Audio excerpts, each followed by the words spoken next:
The wind didn't just howl that night, it screamed like a dying animal. When the whiteout of 2008 finally broke, 30 homes were splintered matchwood, and the town of Oakhaven was buried alive. But the woman they all called a lunatic? She was brewing chamomile tea, 70 feet underground. Margaret Sullivan was not the sort of woman you expected to see operating a heavy-duty diesel backhoe. For 28 years, she had been Oakhaven, Colorado's most beloved high school history teacher.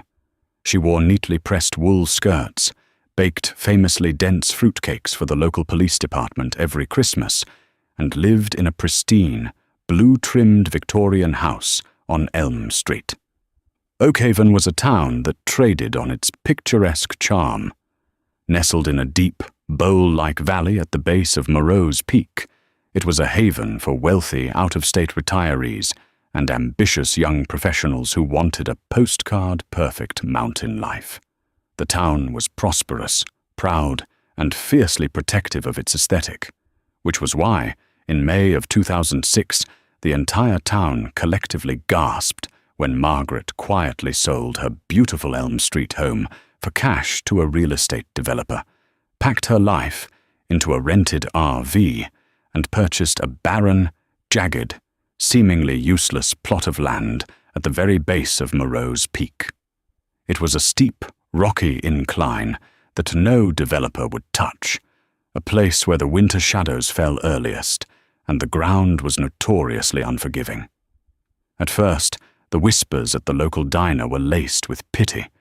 Dorothy Jenkins, the head of the local homeowners association, was the first to float the theory. "It's early onset dementia," Dorothy murmured over her coffee, shaking her head. "I saw her at the grocery store buying canned goods by the pallet. Her mind is going. Poor dear."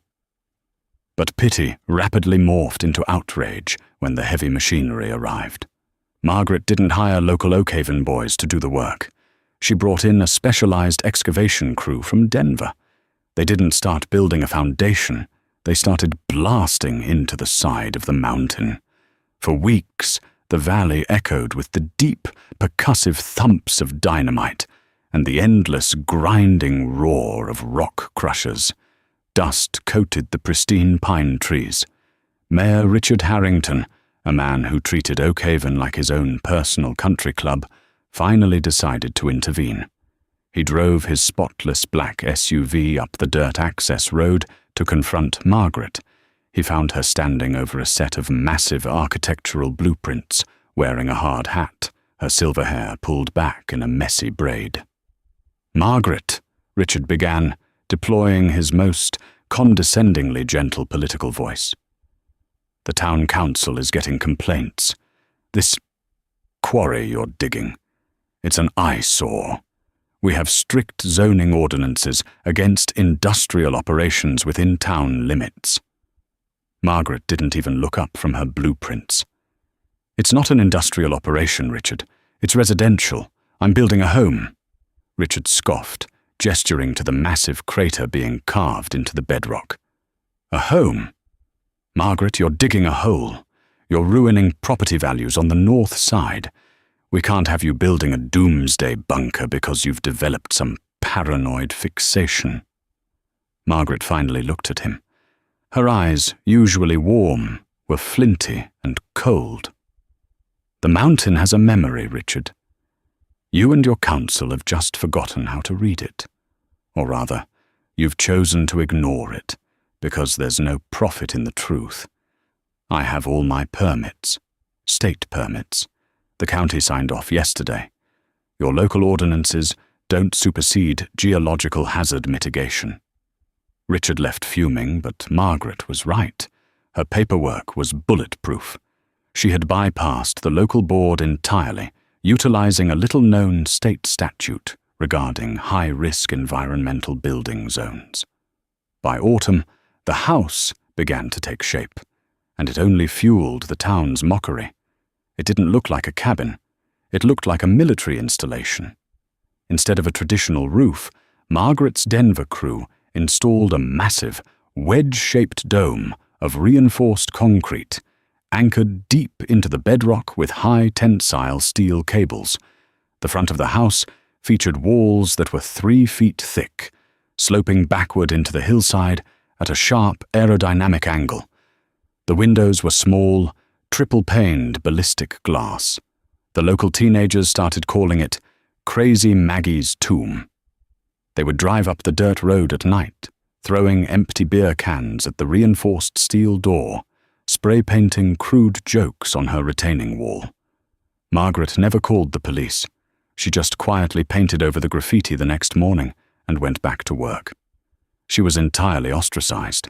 When she walked into the local hardware store to buy supplies, conversations stopped. People turned their backs. But Margaret walked with a strange, urgent purpose. She wasn't building out of madness. She was building against a ticking clock that only she could hear. By the fall of 2007, the Denver crew had packed up, leaving the interior finishing to be done. To save money, as rumors circulated that she had entirely drained her life savings and pension, Margaret finally had to hire locally. She reached out to David O'Connor, an independent plumber and electrician who was struggling to make ends meet and couldn't afford to turn down the pariah's money. David was a pragmatist. He thought Margaret was eccentric, maybe deeply traumatized by something, but he needed the work. However, his first day inside the structure left him deeply unsettled. The interior was not a dark, damp cave. It was surprisingly warm and well lit, utilizing an advanced geothermal loop system that drew heat from deep within the earth. But the scale of it was staggering. There were massive pantries lined with industrial shelving, a heavy-duty air filtration system, and an independent diesel generator that looked like it belonged on a submarine. More peculiarly, she had him install plumbing for 3 separate bathrooms and sleeping quarters to accommodate at least 20 people. "Expecting company, Maggie?" David asked one afternoon, wiping grease from his hands. Margaret was organizing a massive inventory of medical supplies. She paused, looking at him thoughtfully. "I'm expecting a sudden need for hospitality, David." David's curiosity finally got the better of him the following week. While Margaret was out in town fetching a specific valve, David went into her makeshift office to look for a pipe wrench. Spread across her desk wasn't just blueprints for the cabin. It was an array of old, yellowed maps and meteorological data, cross-referenced with modern topological surveys. One document caught his eye. It was a geological survey dated October 1922, stamped with the seal of the Colorado State Engineering Board. It was signed by an Elias Sullivan, Margaret's great-grandfather. David leaned in to read the faded type. The survey detailed the specific geography of the Oakhaven Valley. It identified the valley not as a natural sanctuary, but as a terminal catch basin. According to Elias Sullivan's research, the specific configuration of the mountains, specifically Moreau's Peak, created a rare meteorological funnel. Every 80 to 100 years, shifting atmospheric pressures combined with the geography to create a catastrophic, localized weather event, a combination of a microburst hurricane and a massive, valley-wide avalanche. The report noted that in 1824, indigenous tribes recorded a white death that scoured the valley down to the bedrock. In 1919, a smaller version of the event had wiped out a logging camp, killing 50 men. Elias Sullivan had recommended the valley be deemed uninhabitable. Attached to the 1922 survey was a letter. It was from Mayor Richard Harrington's grandfather, the founder of the modern town of Oakhaven.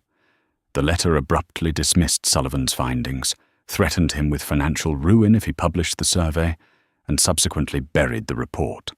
The Harrington family had just bought thousands of acres in the valley. A hazard warning would have bankrupted them. "You weren't supposed to see that," a voice said. David jumped. Margaret was standing in the doorway, her expression weary. "Maggie," David stammered, holding the paper. "Is this Is this real? 100-year storm?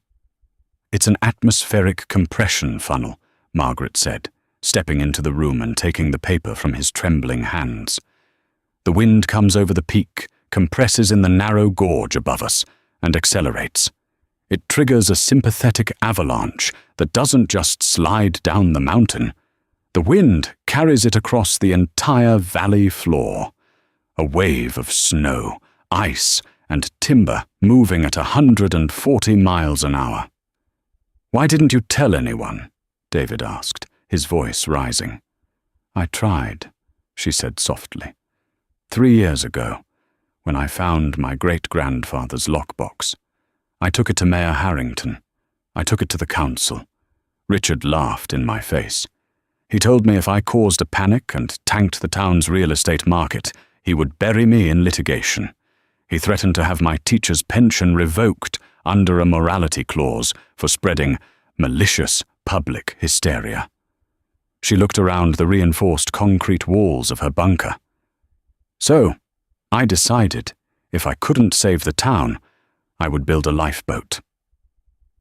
David quit the job that day. The reality was too terrifying, and a part of him still wanted to believe the mayor, to believe in the safety of the beautiful, wealthy town. He went back to his home on the valley floor and tried to forget the blueprints, the maps, and the cold certainty in Margaret's eyes. Winter arrived in Oakhaven with a bitter chill in early January 2008. The town was busy preparing for the annual winter festival. The streets were lined with fairy lights. The tourists were flocking to the bed and breakfasts.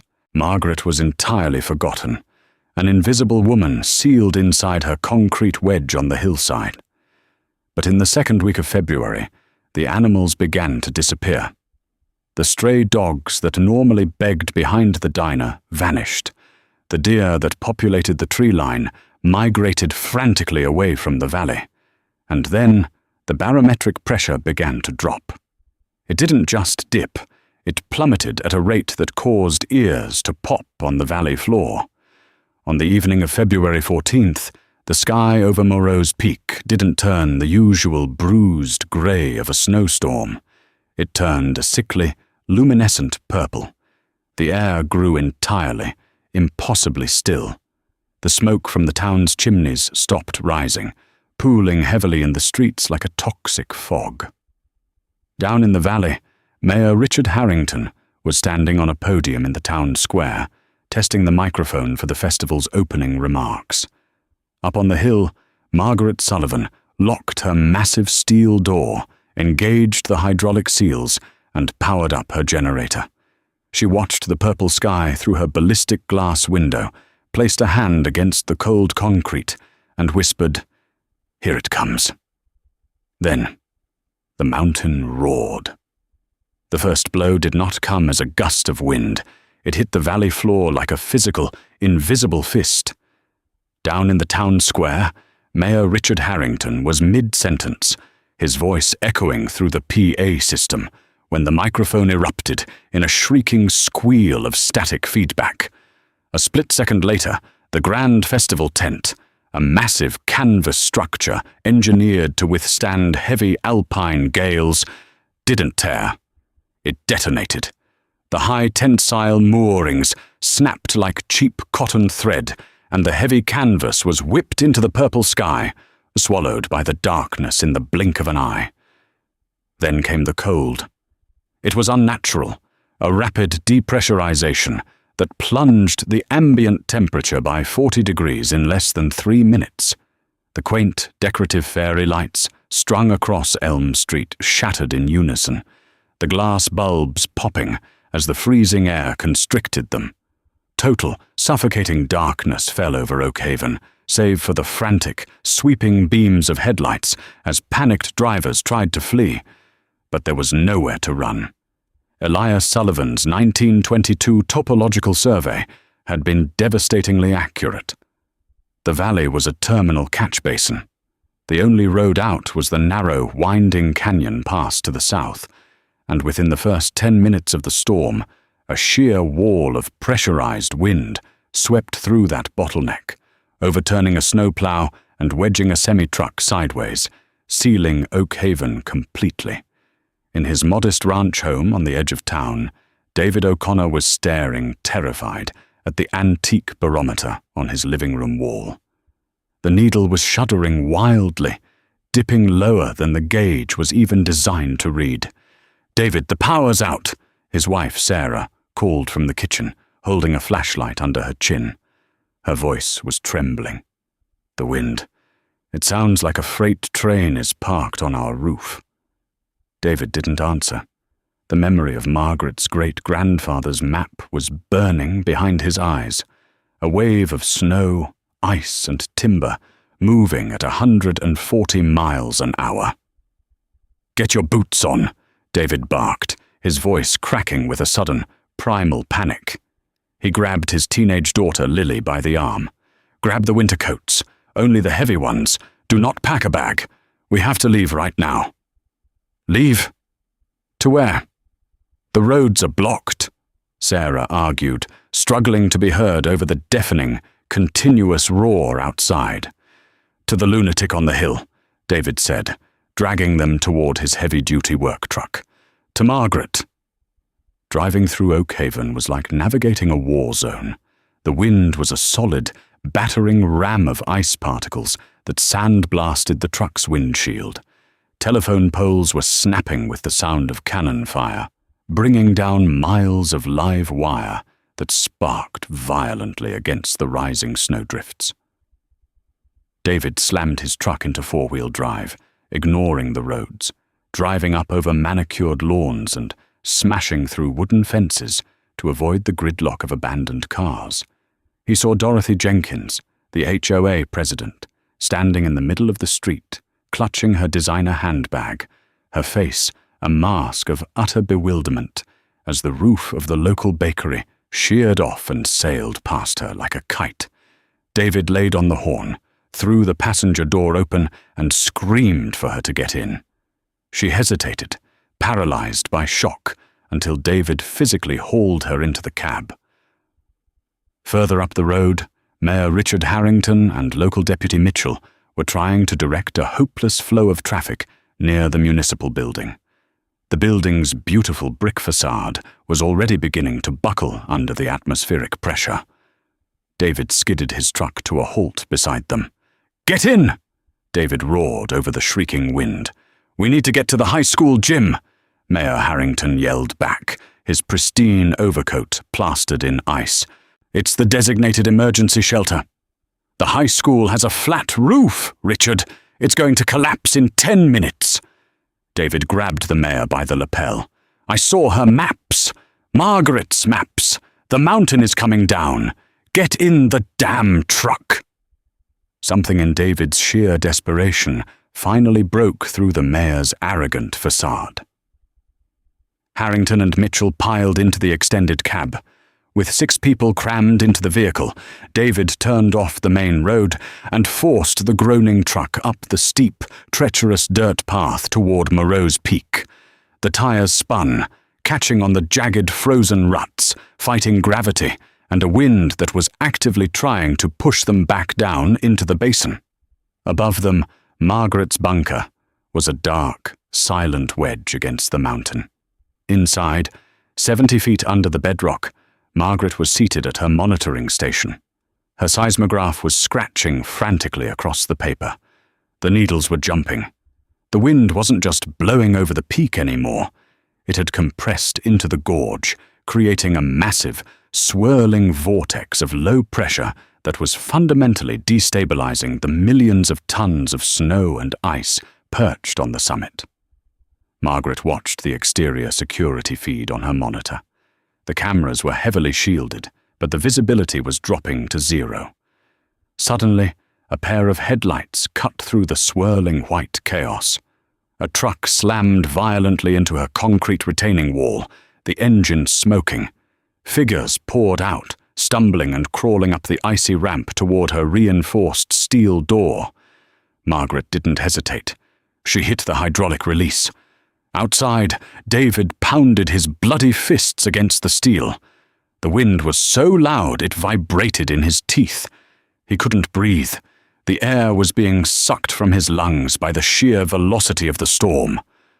Just as he was about to give up, the massive steel door hissed, the heavy locking bolts retracting with a deep, mechanical clunk. "Get inside! Move!"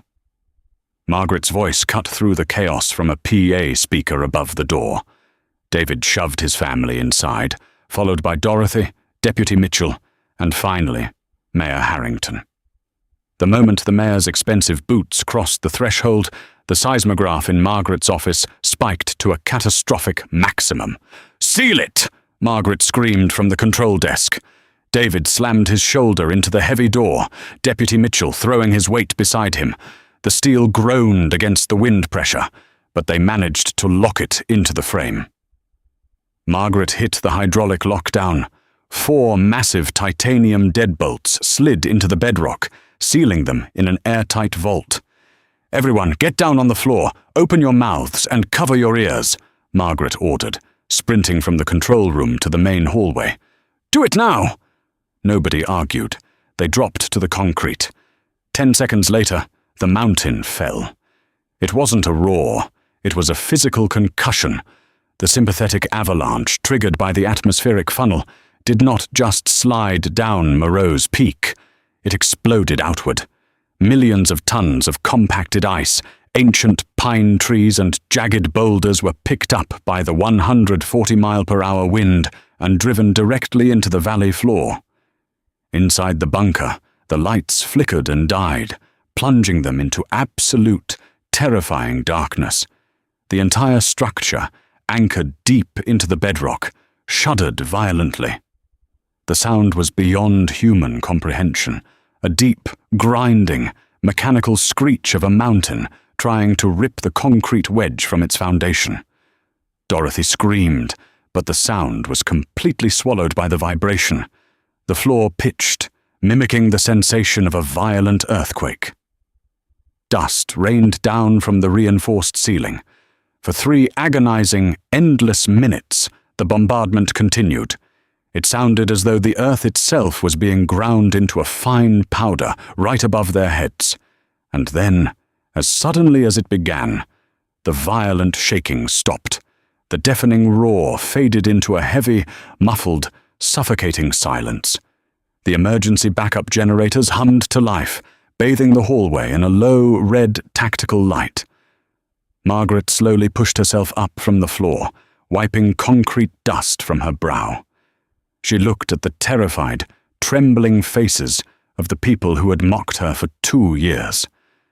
Mayor Harrington was curled in a fetal position, his tailored suit ruined, weeping silently into his hands.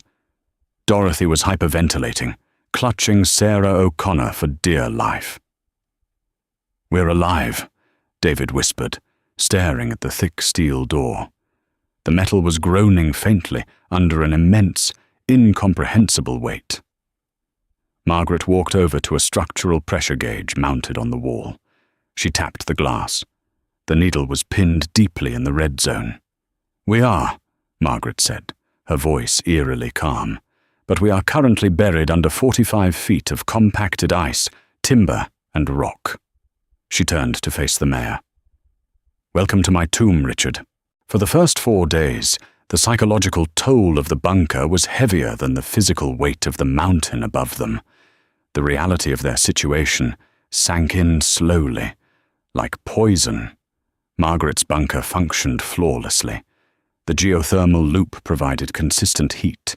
The air scrubbers hummed quietly, keeping the oxygen levels stable, and her massive pantry offered more than enough food for the 6 unexpected guests. But the isolation was absolute. The external cameras were destroyed. The radio pulled nothing but static. The power dynamic shifted with brutal speed. Mayor Richard Harrington, a man who had commanded absolute authority in Oakhaven for 2 decades, was entirely stripped of his power. He tried, out of pure ego, to maintain a semblance of control on the 2nd day, attempting to ration out the food and order David to find a way to hack the radio. Margaret shut him down with surgical precision. "Richard, sit down," she said softly, but her voice carried the iron authority of a teacher, dealing with an unruly child. You have no jurisdiction here. Your town is gone. Your ordinances are meaningless. You are breathing my air and eating my food because I allowed you through that door. If you attempt to give another order in this facility, I will have Deputy Mitchell lock you in the holding cell I built specifically for unruly, panicked survivors. Do we understand each other?" Deputy Mitchell, realizing exactly who held the keys to their survival, gave the mayor a grim nod, confirming he would enforce Margaret's rules. Harrington slumped into a folding chair, finally broken. On the 5th day, the seismic sensors indicated that the ground settling had stabilized. The storm above had finally broken. It was time to dig. Margaret led David down a narrow, sloping maintenance corridor that ended at a secondary bulkhead. When she opened it, David gasped. Sitting in a massive, reinforced subterranean garage was not just a heavy-duty diesel backhoe, but a specialized tracked mining excavator equipped with a hydraulic rock breaker and a massive snow auger. "I didn't just build a bunker to hide David," Margaret said, tossing him a set of heavy keys. "I built it to get back out. The primary door is permanently sealed by the avalanche. We dig up through the exhaust shaft." It took them 3 grueling days of taking shifts in the excavator, grinding blindly upward through a nightmare mixture of shattered pine, sheer ice, and pulverized rock. The noise inside the cab was deafening, the air thick with diesel fumes and rock dust. Finally, on the morning of the 8th day, the auger broke through. A blinding shaft of pure, agonizingly bright sunlight pierced the gloom of the tunnel. When they finally cleared the breach and crawled out onto the surface, the sight before them brought everyone to their knees. There was no Oakhaven. The picturesque valley, the quaint Victorian homes, the historic municipal building, the diner.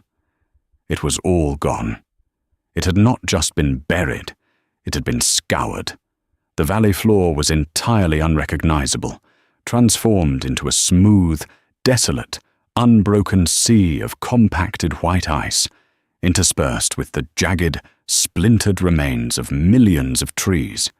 The geography had been fundamentally, violently altered. It looked like the surface of a dead, frozen moon. Dorothy Jenkins collapsed into the snow, wailing in pure grief. Sarah and Lily held each other, staring blankly at the space where their home used to be. Mayor Harrington stood at the edge of the crater they had dug out of, staring at the blank expanse, his mind unable to process the total annihilation of his empire. "It's all gone," Harrington whispered, his voice ragged. "Everything." "Not everything," Margaret said, stepping up beside him. She was holding a heavy, waterproof lockbox. "Your grandfather buried the truth to build a kingdom on a graveyard, Richard, and you protected that lie to line your own pockets." 2 hours later, the rhythmic thudding of heavy rotor blades echoed off Moreau's Peak. 2 massive National Guard Chinook helicopters crested the ridge, their spotlights cutting over the devastating expanse of white. They had been searching for survivors for days, assuming the entire valley was a total loss. When they spotted the 6 figures standing near the jagged hole in the mountainside, the pilots could hardly believe their eyes. When the rescue teams landed, medics rushed out, wrapping the survivors in thermal blankets. A stern-looking man in a FEMA jacket approached, flanked by military personnel. "I'm Director Vance from the State Emergency Management Agency," he said, shouting over the roar of the rotors. "It's a miracle you people survived. We've been scanning the valley with ground-penetrating radar. There's nothing down there. No structures left intact. How did you make it?" Mayor Harrington, sensing an opportunity to regain the spotlight, stepped forward, clearing his throat and attempting to look like the tragic hero of his ruined town. "Director, it has been a harrowing ordeal. As the mayor, I managed to lead these citizens to a—" "He didn't lead anyone anywhere," Margaret interrupted smoothly, stepping past Harrington. She handed the heavy lockbox to Director Vance. "My name is Margaret Sullivan.